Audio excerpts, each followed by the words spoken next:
people usually are like, oh yeah, ancestors are only people that like died. And it's not like you're like training. That's deep. No, but I think that's the reframe, right? That everything we're doing in our life now is planting seeds, and it could be medicine or it could be poison. Why'd you look at the camera like that? Welcome to Living in 3D Power, a space where questions matter, stories heal, and joy is our practice. Hey, it's me, Emma. Welcome back to Living in 3D Power. And today we're talking about medicine. Medicine? What kind of medicine? Like medicine you take every day? No. What kind of medicine? It's like a mental medicine. Mental medicine. I like that. It's alliteration too.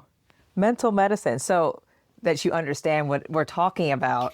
Yesterday, was it yesterday? Oh no, what's today? What's today? Tuesday. We're recording this Tuesday. I had a Sunday evening 3D power pause.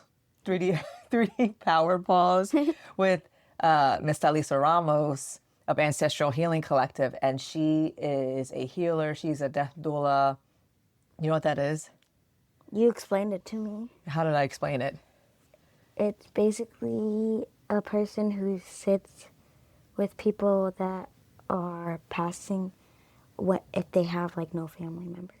Yeah, it can be if people don't have family members, and I think that is really sacred work because in thinking about what we're navigating right now, when the social worker and the hospice nurse came, and one thing that the social worker said that I, in my privilege, had never really considered is, it is so nice that you have such a big family because there's so many families or so many people that die alone, and she sits with them in their last moments. So that is definitely part of the work, and death doula is kind of like when you think about a midwife or a doula that helps you to bring life into the world. They're helping you transition to the next life, and thinking about what are the things you need to do in preparation, what are the things maybe reflecting about your life and your legacy that you want to be remembered for, all of those things in a world that thinks it's really taboo to talk about those things. Because it's icky, it's like there's so much uncertainty, we don't know, so people don't talk about it. But she does, and she does that work. So that is a part of her work. She's also a licensed clinical social worker. So she's in that mental health professional realm where she helps people access care in the community. She does therapy. She does all of those awesome things. She works with youth a lot, which is really cool. And yesterday we were together facilitating Girls on a Run Mid-State PA. We had 3 different schools, local schools. So it was York School District, it was Stilton High Spire, and Carlisle. Predominantly Black and brown girls came to the hotel, the conference center, and we did a full day mental health summit. So she did drumming, and we had someone that did like Afrocentric yoga and sound baths. So kind of like the sound, like you have to like, I don't know if they do it for young people, if there's somewhere I can take you to do that, but I think sound bath sounds weird, but it's like they have crystal bowls. They have, you know how some of the stuff that I had downstairs with the chimes, they have all these different beautiful instruments, and it's just kind of like the sound washes over you. Like you're bathing yourself in sound. And they have crystal bowls. You know, some of the things I have downstairs, I have that one brass bowl, and you have to hit it just right, and you're really good at it. You hit it just right, and you can hear that resonant sound. So you know how sometimes I'll play lo-fi beats? Yeah. It's kind of like the same thing where it kind of grounds you. I don't get the lo-fi. You don't get lo-fi? I need like words, or I'll get bored. Like I need words. No, it's the calming thing. Well, think about you listen to your sound machine at night. That's also kind of the same sentiment. But like I'm sleeping. But you're listening to it before you go to sleep because it helps to ground you to go to sleep. Same kind of thing. So we had that, and then I did journaling, and they were able to get some affirmation stickers and decorate their journals, and we were able to share. So it was really cool. So she does that work, and we were able to come together yesterday. So I wanted to sit with her because she does the grief work with doula work, and I'm like, ooh, we need to be in conversation about that because it's not just grief of death. It's all the things that we're experiencing, the heaviness of life. Like I voted today because we trying to get some people out. that don't need to be taking up these seats. And there's so much going around the country with our leaders who are gerrymandering, which means that they are doing things, quote unquote, legally to try to get people that look like us to not be able to vote, where our ancestors and our family that's still alive fought for the right to vote. Well, think about the 60s and things like that. So the civil rights movement and Selma. So 60s, and thinking about they couldn't even drink out of the water fountain, all those things that we know. So Selma and marching for our rights, and those things are being rolled back, and how... I went to Washington and I saw where Martin Luther King performed his speech, I Have a Dream. You saw that? You were right there. Did they talk like, about that? But I think it was like it was like a square talking about it. But I from a monument that I saw like the like pool or whatever. Yeah, you can see the pool. Yeah. So in the pictures, you can see they were all crowding around there. Did you see his monument? Yeah. How amazing was that? It was so big. Yeah. That's so they had to fight to get that made. It's things like that, and that you in some of the quotes. I don't know if you saw the quote about him speaking out against Vietnam, where he did not believe in war. And so much of what's going on in the country. I think about Reverend, I'm forgetting his first name, Barber. I want to say it's Richard, but I'm sorry if I'm getting that wrong. He is one of the people that he's carried the torch, and he was talking about unholy wars. And I don't know if there's if you think about holy versus unholy, but in thinking about all the wars that are going on across the world, where my gas, when I filled my tank, was how much, Emma? $100 to fill my tank. And it's those type of things where we're going in, bombing other countries for made up reasons and harming children, and what that does to line certain people's pockets and how it hurts other American citizens, and that people want to turn a blind eye towards that and justify these unholy wars, as Reverend Barber says. So thinking about all of those things and the heaviness, right? We sat down and had a conversation. So we switched it from 45 minutes to an hour, and it was a really good conversation. But going back to the medicine piece, I want you to hear what she says about medicine, because I was like, she said something and she said, we have to bring that medicine home. And my friend, Dr. Nicole Holland-Sims, was in the chat like, oh, she quoted it and she was like, bring that medicine home. So I was like, talk about what this medicine is, because I hear you say that. So let's listen so you can understand what that is. And then I have a question for you about medicine. Oh, listen, all the nuggets that you're dropping, they're so good. Emma calls them chicken nugget wisdom. I know. Yes. I'm like, no sauce needed. But I'm like, what kind of sauce would you dip those in, y'all? Because that is so good. It's so good. I can tell you tell Emma that I use chicken nuggets now in my daily my daily lingo. I'm like, that was a chicken nugget. It's so good.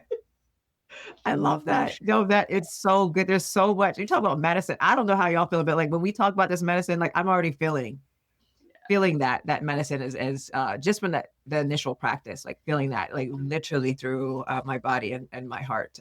So thank you for that. Yeah. And so I just want to ask you though, but like, let's go into the medicine part. Like what is it when you talk about that? Because I've heard you talk about your grandmother's medicine and all of those things. Like, what is it when you say that? What does it mean? Yeah. Oh my gosh, that woman, she, like you said, my grandma, and like all these memories just like flood. That's like, because my grandmother is medicine, right? And when I'm talking about medicine, I'm not really talking about anything clinical. I think our mind goes to like, okay, medications, like hospital settings, doctors and things of that sort. But I'm talking about like the thing that brings people back to themselves, right? So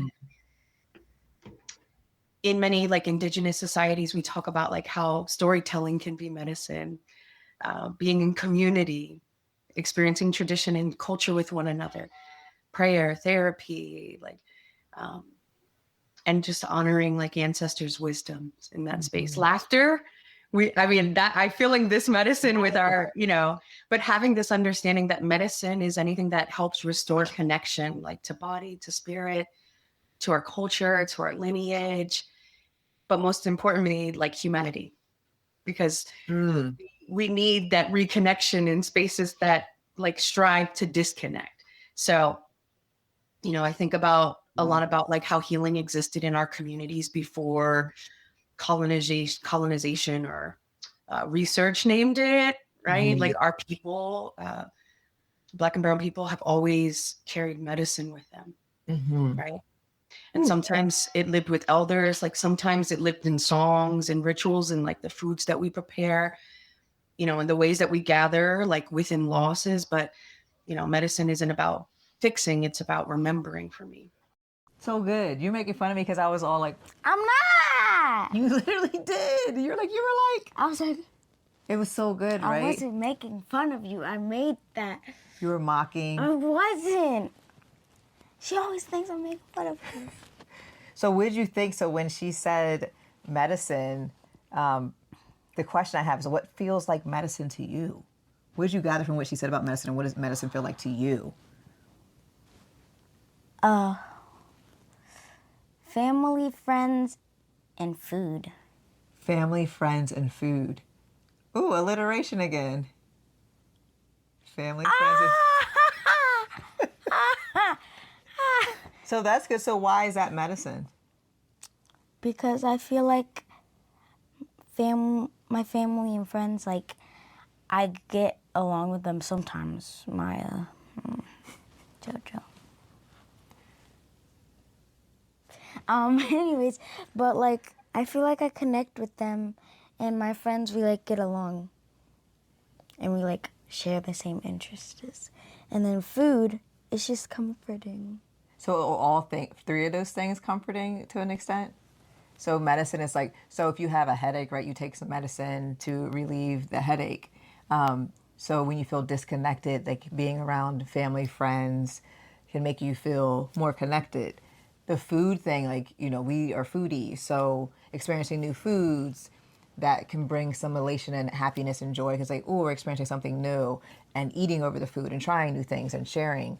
I think that is beautiful. When she talks about medicine community, she went on to talk about her grandmother and how her grandmother would braid her hair, and they would share stories. So I think the storytelling aspect is really key. I think around the dinner table, having conversations, or when we're at family gatherings, the storytelling that we do. Thinking about even last week when we went over Uncle Mel and Aunt Amisa's for Uncle Mel and Uncle Avery's birthday. And even this weekend when we celebrated their birthday, and how we were sharing stories about Uncle Avery. And those are the things that bring you joy and keep you connected, even when they're no longer physically here. So I think that is beautiful medicine, and I think it helps us through the grieving process. It's like, we can still remember those things and still look at the videos and still hear his voice. So I think that is beautiful. So I think I also agree, like family, friends, and food are really key, right? Because if I will ask people, they'll say they'll go to a restaurant or they'll go somewhere in another country, and I'm like, first thing I ask them, how was the food? That's the first thing I ask them. And if they say the food was just okay, I'm like, I don't want to go there. Or you didn't go to the right spots. Like when I travel, I'm looking for the food places. That's the first thing. Like it's so important to me, and that's medicine. So I love that. I love that she reframed it like that. Okay. So I have some questions just based off the conversation we had and just the continued arc of thinking about this. And the first one I want to ask you is, are there stories you wish you knew more about from our family? Because Elisa was talking about family and her grandmother and all the things. What are the things that you wish you knew more about from our family, or maybe our ancestors? I feel like I wish we could know like all of our history. Explain that. Like we're like a mix of different things, because you're Mexican, Irish, and like a bunch of other things. And then Daddy is like Filipino, like and like other things. And I just like want to know our heritage. And like, because like sometimes I'm like, how are you Irish? Wouldn't that be interesting to know? If you think about the history of that, and right, yeah, so Daddy and I both did Ancestry, and I think Tom did it first. So that's their grandmother's name is Jerry, but JoJo called her Tom because of Tom and Jerry. Have you ever seen Tom and Jerry? Yes. So yeah, so The cat her and the name. mouse. So I don't know any other grandmothers out there that are named Tom. That might be the first. So JoJo, it stuck. So she was the oldest. She named her Tom, and it's stuck. So she did it first, and then because I think she was curious about the shape of her eyes, and then your daddy did it, and then that's where he saw the Filipino. And obviously, we know that Graham's dad was Mexican, so we don't know anything about him. But when you look at the ancestry, you can see the indigenous, meaning that native to the land Mexican. I remember when I was in my doctoral program, there was a woman who her country in Mexico paid for her to come and do her doctoral program here at Penn State. And I remember when she either saw Graham or saw a picture of her, she said she looks like the Mexicans that live in the mountains, and they're tall with high cheekbones because most of them are normally short. So she said that's what she looks like. So that makes sense when it showed the indigenous part, because that's how she presents. I wonder if I'll get the tall. I feel like I'm mostly like Filipino because of my Amish. You're mostly black, girl. You're mostly black. You black. And I think that's an interesting like concept, because I remember at one point, like my sister did hers, my bio mom did hers, because they were trying to find out about the Mexican heritage. And when I shared mine with my sister, she was like, oh, like she kind of compared the percentage of white. I think she had more white in her than me. And I think about that when we think about, even the other day, Daddy said something about my hair, and now that I'm locked, but he would always make comments about, your hair is different. And I'm like, how is my hair? My hair, I'm black. Like my hair, I got black hair. And he was like, no. And then other people would say, I remember when I went natural, they would be like, and they would see Graham because her hair is straight, and they would be like, oh, that's why your hair looks like that. And like so it what? had to be like, so this whole thing, and it's interesting because my research, I looked at phenotypes, and I think we talked about this on the episode, right? Like your nose, your hair is, and your skin tone. Like those are big, big things. So if you have a looser curl pattern, you must have something else in you. And then they would meet Graham and they'd be like, oh, that's why she got something in her. So I think about that. I don't ever want you to think when you're thinking about, oh, I'm more of this or more of that. Because one thing is society is going to just look at you and be like, girl, you're black. It's interesting when people will say like, oh, like you have Mexican in you, when white people can say, I'm Irish, or like they will talk about being Irish and it be so many generations prior to that. And we have more recent, right, very recent, like my great-grandfather, your great-great-grandfather being Mexican, that we aren't sitting here claiming that. And part of it, we're not claiming it because we're not in relationship with that culture. We didn't know him. But also because society looks at us and they're like, you black. And I remember there was a New York Times series on race, and I always have people watch the one for indigenous people because they talk about black presenting Indian people or indigenous people. And they will say, this one woman told the story and she's weeping and crying, said her grandfather would never leave the house because when people would come, he didn't want to bring shame to the family because he presented as black. And it brings shame to the family. And another woman who is indigenous looks like us, but she's indigenous. And so there's so much in our world that's based on what we look like that we don't ever get to know all the truths of us. But I don't ever want you to be like, oh, I have all these other things in me, and that somehow makes me more desirable or more loved or less black. Because I think it's beautiful to be black. And I know you feel that way. Yeah. But I think in a society that's going to tell you, ooh, if you have these other things in you, explore that and not explore our African ancestry. So I think about that, which I wish I knew more about. Were we kings or queens? Like, what did we do? Did we come from a people that protested, that fought back against being enslaved? Mm-hmm. And I think because of how we are and the fire that we have in us, there's a part of me that believes that. Probably. That, you know, we were the ones leading revolts and doing all the things. So I think about that. Like, I wish I knew the strength of my ancestors. And I know they're strong because it lives in our bones. And there's one practice that Talisa did with us, and she does this with end-of-life patients, is we closed our eyes and she said, imagine your ancestors surrounding you, like this compassion and love. And I was literally crying because it was such a beautiful feeling to think about all the lineages of people that we don't know that endured so much so that we could be free. And I don't even mean that in like a sense of like we're literally free legally, even though these people are trying to take our freedom back. But I also mean in the sense that we are free in spirit and mind, and that we are free to dream the dreams that they probably already planted inside of us and they dreamed centuries ago. So I think about all that and I'm like, oh, I wish. When I hear like other people and other cultures. What's the age that I can do Ancestry? I think 18. Yeah. But I think about that. Like, so we have been robbed because of this culture and enslavement of knowing the full history of us. And I think about other people that like, they know they can go back so many generations and, you know, have pictures, and we don't have any of those things. Yep. We just recently found a picture of our great-grandfather, your great-great-grandfather. So Grandma Eleanor's dad has never seen a picture of him in my whole life. And you know who he looks like? Pop-Up Eddie.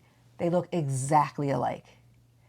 It's just unreal to see that kind of stuff. So I wish we could see some of that. So I hold on to that, but I think that's beautiful to know more about our ancestry, but also owning and loving our Blackness, because it makes us, like the hue of our skin, the texture of our hair, I think the fullness of our lips and our nose, it's beautiful. It's absolutely beautiful. Okay, so the next question is, what happens when we remember adults and grandparents had dreams too? And a little background on that. Talisa was talking, I forget who she was saying, but someone said to her, you know, your mother had dreams too. And she said that made her weep because she was like, oh my gosh, my mom had me young. She wasn't able to do all the things that I'm sure she wanted to accomplish in life because of racism and oppression and all these things.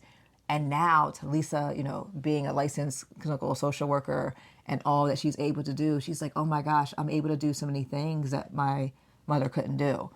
And it really resonated with me thinking about my bio mom. And then I remember talking to Graham, and Graham said, Amber, your mom had dreams too. And I'm like, I know. And I remember thinking about that maybe in the last 2 or 3 years. Sonia Renee Taylor, who wrote the puberty book, she was doing, sometimes she'll just get on live and she's just like, hey y'all, or like, you know, she'll get on and she was talking about her mother died years ago. And I think they had a really tumultuous, like really hard relationship. And someone told her, I don't know if she was in therapy or not, but someone was saying to her, what if all that your mom endured, all the pain that she went through, she absorbed it all so that you didn't have to experience it and you could be free to do the work that you're doing now on this earth. And that brought me to tears because I was like, oh my gosh, what if that's the case? My mom and all that she endured and all the things that she hasn't spoken about that she endured all that so that I could do the work that I do today. So long way of saying, like, what do you think happens when we remember adults and grandparents had dreams too? That they can still do it. You think so? I love that mindset, like they can still do it. So those dreams aren't ever, there's a, you know, Langston Hughes talked about a dream deferred because of all society's ills and like how they a lot of times hate Black people in particular, right? That they will do things so that we can't accomplish our dreams. And I love that you are like, you can still do it. And I think that's the freedom dreamer in you. That's the youthfulness in you that we lose as we get older and we get jaded and we get into despair because we see how corrupt the system is and how it wants to break us. But there has to be something that lives inside of us that believes that it's still possible. And so I think sometimes like with the ancestral part and thinking about all the history, like even they knew they weren't going to see freedom. Like even like think about Reverend Dr. Martin Luther King when he was like, I'm not going to get to I probably won't see the promised land with you. But he could envision it for us, right? So being the forward vision casters, I think is really important.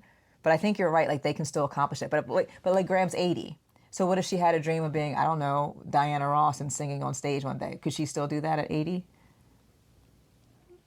I love that. You're like, yeah, like there's no barriers, there's no limits. And I think that freedom can help me thinking about at 45, I'll hear people say, someone recently said she's 27 and they're like, I should accomplish so much more in life. And I'm like, girl, you're just 27. Or people will say that at 45, I should accomplish this in life. And I feel like it's our job to build ourselves up or maybe to be around people like you that can affirm us and see that in us. So I love that you're saying that because I think about the dreams that my mom had. She was an amazing basketball player. She had a scholarship and, you know, she's 6'1".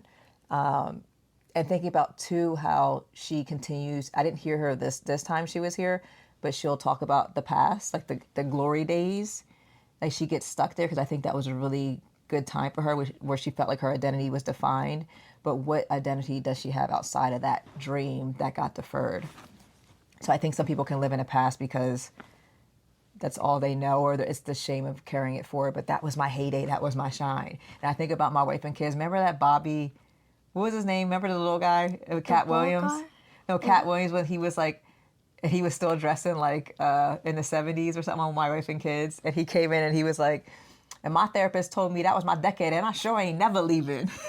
I have to put that was so funny to me, and it made me think about there are people like that they will still stay in that decade because it was a good time for them. It was like their heyday, like their shining moment, and they can't get past it. But he dressed like that time period in his life into present day, and they were like, you can't never leave it alone because that was like his glory day. High school was his time. So could you imagine me walking around like I was still in the 90s? Walk around here today talking like the 90s and dressing like the 90s and talking about all the things I did in the 90s, my track records and all the things. Would you be like, Mom, let it go? But I think about that. And I think about that for our community that's listening. What happens when we remember adults and grandparents had dreams too? What I think happens, Emma, is that we humanize them, that we see them as fully human. And we say, I can give you grace because you did the best that you could. You had dreams that you weren't able to access because of whatever happened in your life, because you were young, you had me young, you didn't have the resources that other people have in other communities, so you did the best that you could. So it helps me give grace and extend grace when I think about the bad stuff. Yeah. Okay, so last question. Talisa said we are all ancestors in training. The face. Why do you make that face? I'm going to use that more often. You like that? Ancestors and trainers. That's good. So what kind of ancestor do you want to be someday? I feel like I want to be that ancestor that would like be like the cool one, but also like the one that you can rely on. Like if like someone's bullying you, then I would show up and be like, who's bullying you? Show me them. I gotta talk to their parents. So you would want to be remembered for that? You would be like, oh, Aunt Emma, Grandma Emma, Great Grandma Emma, my sister. Like all of those things you would want. So when you transition, that's what you want to be remembered for, that person. Like you're the grounded, down to earth. You can tell me anything, but I'm going to still have your back. Ain't no one going to mess with you. I love that. And why do you think that's important, that people remember you like that? Because I feel like if I was like strict, then people would be like, oh yeah, she didn't let me have like this, or like I couldn't do that, or like, yeah. Oh, are you talking about me? Is that how you're going to remember me? When you made a face that is partially true. How do you think you will remember me as an ancestor? I think, well, I'm still growing, and I still have like years and years to go. That's the prayer. Me as an ancestor, like when I transition, and when you think about Mom, this is what I remember most about Mom. She was cool. Oh, I'm cool. It's on film. So when you go through your teenage phase when I'm not cool anymore, I'm reeling this back. I'm not gonna go through that phase. They all do. I don't like those types. You all do. There's a period where I'm not going to be cool. So I will be remembered for being cool. And fun sometimes. Cool and fun sometimes. That's honest. I'm not fun all the time. You gave me good food too. Oh, good food. That was one of your things about medicine. So that's the medicine. So when you think about me and medicine and ancestors, that fun, good food, and cool. I love it. So I think those are the things, like when you think about your ancestors and the legacy, being an ancestor in training is, what are those things that brought us together, that connected us, that you can remember when I transition on, that still can keep us connected. So I think about people that had a favorite dish that their mother or grandmother or someone they love made, and they have make two that. favorite dishes from you. What are they? I think it's like you usually make it with like steak or chicken. It's like I knew you were going to say that. lomo saltado. Uh-huh. And then it's Or like polo saltado if it's chicken. Yeah. but and then like it's like this like breakfast dish. You like put like eggs, hash. Oh, like the skillet all Yeah. together. That's one of my favorite things I remember eating a lot in my 20s. And maybe I ate a lot in my 20s because it was cheap meal. But it's very quick. You could cook it all in one skillet. But yeah, you put the potatoes and the, what is it? I usually like Eggs, sausage or like yeah, eggs. yeah, Like, sausage, so you got to put eggs. some, and cheese. And then you got to put some hot sauce on that and a little bit of ketchup. That's how I like it. I like only ketchup. A little ketchup. So I think that's good. Yeah. So that's the medicine. And I think for me, ancestor and training. So when you heard that, why are you going to start using that more often? Because people usually are like, oh yeah, ancestors are only people that like died. And it's not like you're like training.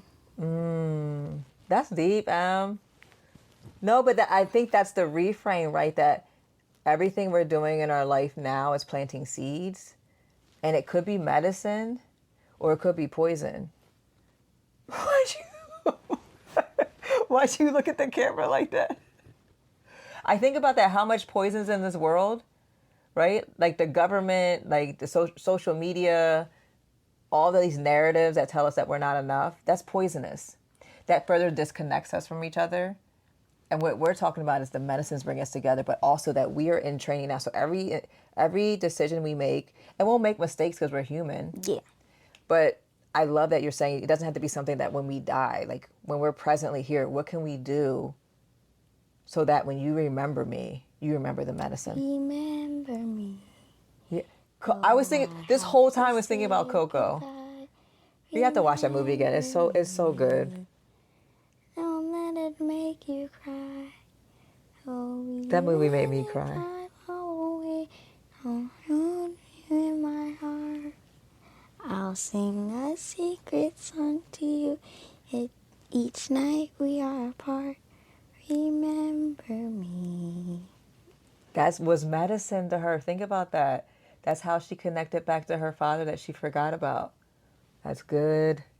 And she had dementia, so she couldn't remember. And he played the song, and it brought the memory back. Emma, that's such a good movie. Such a good movie. With that, I had to take a breath on that one. With that, what is your chicken nugget wisdom based on what we talked about today that you want to impart to the good people this week? You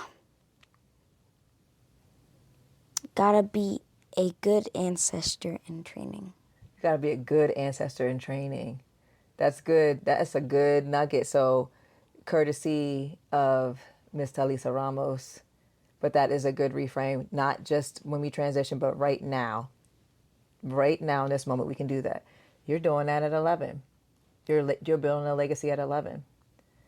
And I love that. Ancestor in training. We're going to work on that. All right, y'all. So we will see you next week. But think about that. What are you going to do to be a good ancestor in training? Because we all are.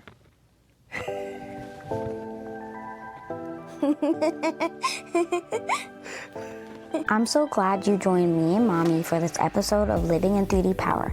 I hope you like it. Now do me a favor before you leave.